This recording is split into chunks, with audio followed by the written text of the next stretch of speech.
बोलिए परम पूज्य सत गुरुदेव भगवान की जय। माता भगवती आदि शक्ति जगत जननी जगदम्बे मात की जय। पंच ज्योति शक्ति तीर्थ सिद्धाश्रम धाम की जय। जैसा कि हमारे परम पूज्य सत गुरुदेव महाराज जी द्वारा कथावाचकों पर माँ राधे के नाम पर रास रंग नाच गाकर समाज को दिशा भ्रमित करने वालों को चुनौती दी गई थी, जिससे कुछ पखंडी बिलबिला उठे।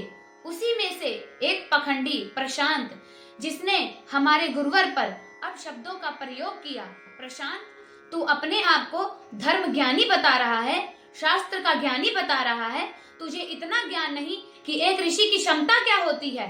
यदि तुझ पर माँ राधे की कृपा है, तूने माँ राधे की भक्ति की है, तो तू आज परम पूज्य गुरुवर को पहचान रहा होता। अरे मूर्ख, तू शास्त्रार्थ की चुनौती दे रहा है।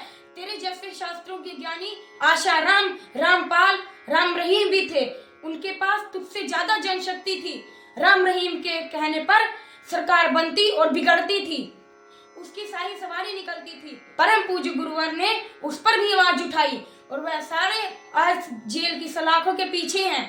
जैसे आज तू बिलबिला रहा है, वैसे कभी वो भी बिलबिला रहे थे।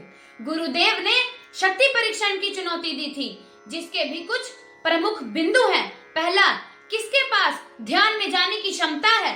किसने अपने सातों चक्र जागृत किए हैं? किसने अपने सूक्ष्म शरीर को जागृत किया है? किसने अपने इष्ट के दर्शन प्राप्त किए हैं? किसके पास तप बल के माध्यम से असंभव कार्य को संभव करने की क्षमता है? गुरुदेव ने तो कहा है कि सभी धर्म के धर्माचार्य को एक पलड़े पे खड़ा कर दिया जाए और एक असंभव कार्य को रख दिया जाए, जो केवल तप बल के माध्यम से हो सकता हो।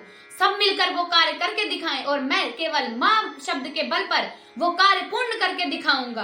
गुरुवर ने केवल एक धर्म सम्मेलन की मांग की थी, जिसमें सभी धर्म प्रमुख, मीडिया, बुद्धिजीवी वर्ग का समाज हो और लाइव डिटेक्टर की मशीन के माध्यम से सभी का ब्रेन मैपिंग किया जाए। अभी तक ये चुनौती नहीं सुनी, इसके लिए तेरे कान के पर्दे फट गए थे। दुष्ट पापी, गुरुवर ने तुझ जैसे को जवाब देने के लिए अपने चेतना अंश शक्ति साधक तैयार किए हैं। गुरुवर ने कहा है कि मैं समाज में परिवर्तन करने आया हूँ।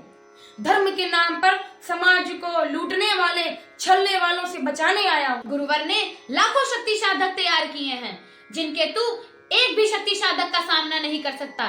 तू शास्त्रार्थ की चुनौती दे रहा है। अरे मूर्ख, शास्त्रों को तो गंजेड़ी, भंगेड़ी, नशेड़ी भी रट लेते हैं, लेकिन तप बल केवल साधक में रहता है। गुरुवर ने तप बल की चुनौती दी है। हम गुरुवर के चेतना अंश हैं। तुझे हम चुनौती देते हैं, केवल मात्र 2 घंटे अपनी रीढ़ की हड्डी को सीधा कर कर बैठ कर दिखा। पखंडी, अगर तू 2 घंटे बैठ कर दिखाएगा तो हम 4 घंटे बैठ कर दिखाएंगे। अगर तू जितना चलेगा, हम उसे 2 कदम आगे चलकर दिखाएंगे। तूने ये सिद्ध कर दिया कि तू एक नीच माँ बाप की संतान है और तुझे तेरे माँ बाप ने अच्छे संस्कार नहीं दिए, क्योंकि तूने एक ऋषि पर अपशब्द का प्रयोग किया है। जो बोल रहे हैं, एक किसी ने कहा स्वर्ण की वर्षा कर दो। अरे मूर्ख, तू धर्म सम्मेलन का आयोजन तो कर, उसका खर्चा गुरुदेव वहन करेंगे, जिसमें सभी धर्म प्रमुख इकट्ठे हों। मूर्ख, तुझे इतना नहीं पता, तू अपने आप को डॉक्टर कहता है। गुरुदेव ने विश्व धर्म जगत को तप बल की चुनौती धर्म रक्षा के लिए दी थी। अगर तुझ पे माँ राधा की कृपा है, तूने माँ राधा की भक्ति की है, तो हमारी चुनौती स्वीकार कर। मात्र 2 घंटे अपनी रीढ़ की हड्डी को सीधा कर कर बैठ कर दिखा और मिलते हैं फिर। जय माता की, जय गुरुवर की।